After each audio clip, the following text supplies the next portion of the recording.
Généralement, quand on écoute le bulletin de nouvelles, beaucoup de mauvaises nouvelles nous sont rapportées. Nous, aujourd'hui, à l'heure de la bonne nouvelle, nous voulons vous présenter une bonne nouvelle. Non seulement une bonne nouvelle, mais une bonne nouvelle renversante. Une nouvelle qui va changer votre façon de penser. Une nouvelle qui peut transformer vos vies. Une nouvelle qui peut changer votre destinée éternelle. Celui que je veux parler aujourd'hui, c'est nul autre que l'apôtre Paul, alias Saul de Tarse, parce qu'il venait de la ville de Tarse. Saul de Tarse était un homme religieux, un homme impliqué dans le judaïsme de son époque. Un homme qui était aussi dans ce qu'on pourrait appeler aujourd'hui la droite religieuse, c'est-à-dire un homme extrêmement zélé dans ce qu'il croyait. Il était un homme fervent. On pourrait vraiment dire aussi qu'il était sincère. Et c'est important parce qu'on peut être sincère, mais sincère dans l'erreur. Et c'est vraiment l'histoire de Saul de Tarse. Il était sincère, mais sincère dans l'erreur. Quelqu'un a déjà dit que la sincérité est quelque chose de nécessaire, mais insuffisante. Donc, Saul de Tarse était sincère, Saul de Tarse était zélé dans sa religion. Saul de Tarse aussi était un jeune homme prometteur, mais aussi mieux que ça. Saul de Tarse était un homme conséquent. Il croyait certaines choses et il agissait en conséquence de ces mêmes choses. Malheureusement, cet homme considérait les chrétiens, c'est-à-dire les disciples de Jésus, comme une menace à la religion, à sa religion. Et à cause de ça, Saul de Tarse était devenu un extrémiste religieux, un homme qui avait littéralement, comme on l'entend souvent aujourd'hui, déclaré la guerre sainte contre les chrétiens. Et c'est ce qu'il faisait. Il avait même de la part des autorités religieuses de son temps des lettres lui permettant d'aller dans les villes voisines, aller chercher les chrétiens, les amener à Jérusalem liés pour leur faire subir un procès, voire simplement les emprisonner. Saul de Tarse était tellement hardi dans sa haine contre les chrétiens qu'il a été un de ceux qui ont persécuté les chrétiens au point de tuer le premier martyr. Le texte de la parole de Dieu, le livre des Actes des Apôtres, nous dit que Saul était là lorsqu'ils ont tué Étienne, le premier martyr de l'Église chrétienne. On va lire ensemble qu'est-ce qui s'est passé lorsqu'il était justement en chemin vers la ville de Damas pour aller emprisonner les chrétiens. Comme il était en chemin et qu'il approchait de Damas, tout à coup, une lumière venant du ciel resplendit autour de lui.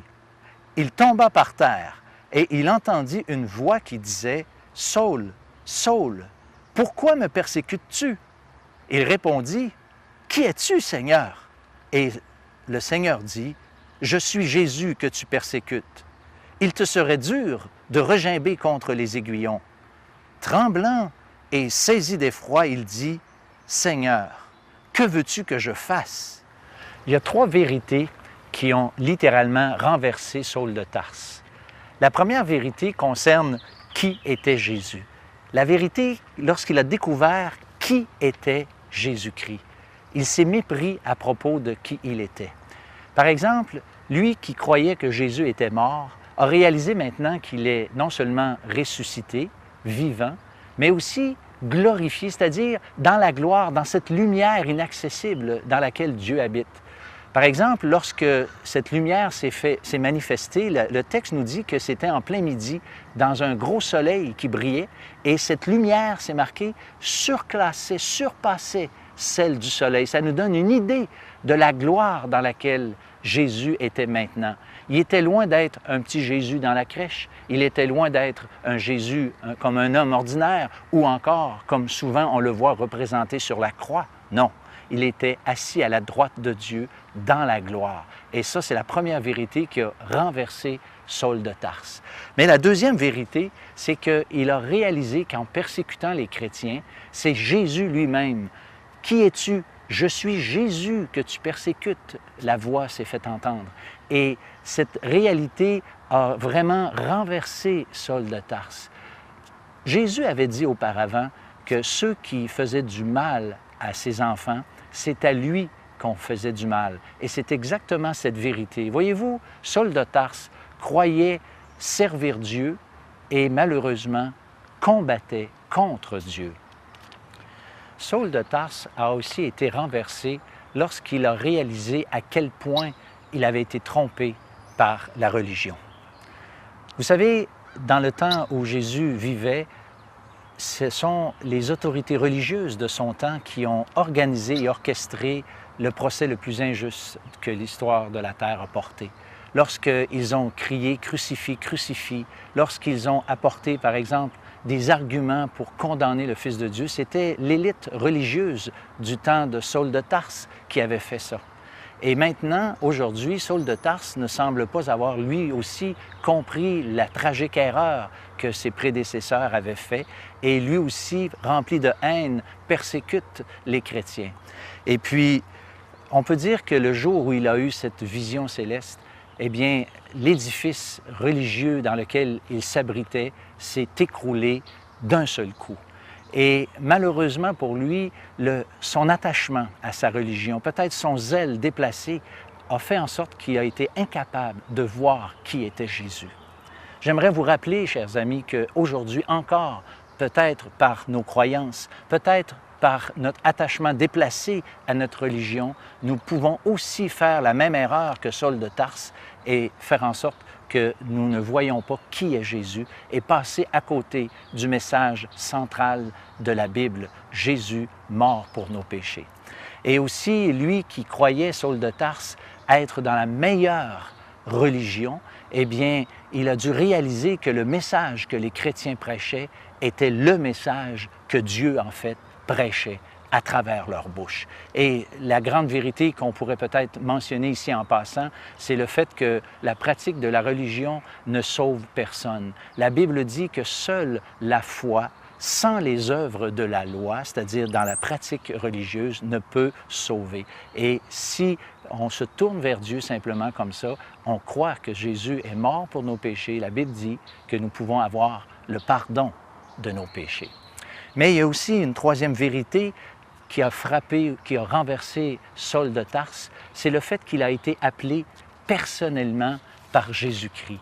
C'est son nom qui a été prononcé du ciel et qui lui a dit « Saul, Saul, pourquoi me persécutes-tu? » La Bible nous dit que l'Évangile passe par une révélation. En ce qui concerne l'histoire de Saul de Tarse, cette révélation a été vraiment particulière. Cette lumière qui est venue du ciel, cette voix qui s'est fait entendre.